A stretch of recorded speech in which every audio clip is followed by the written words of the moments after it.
Around the world, there are signs of some opening up. Schools, businesses, transport, different countries inching back towards normal. In Switzerland, businesses like garden centres and hair salons, which have been closed, are opening. In France, some factories, like this car maker, are starting up again. And in Denmark, children as young as kindergarten and up to age 11 are going back to school.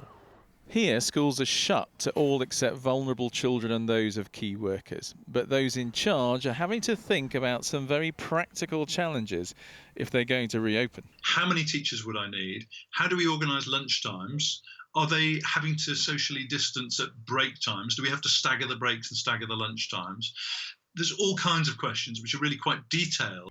And what about businesses? Nailcut Hall is a hotel in Warwickshire where they want to take guests again. But if they still won't be able to host big events like weddings, it might not be worthwhile reopening. We can certainly find sensible ways of trying to look after our guests as safely as is possible in a hospitality environment.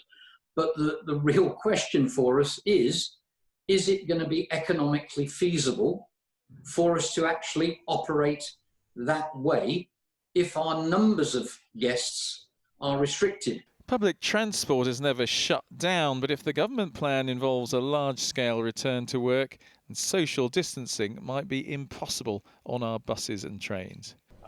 Many of those thinking hard about emerging from lockdown are still saying, don't rush it. The countries that are most successful in reducing the health impact of a pandemic are the ones that bounce back most quickly afterwards.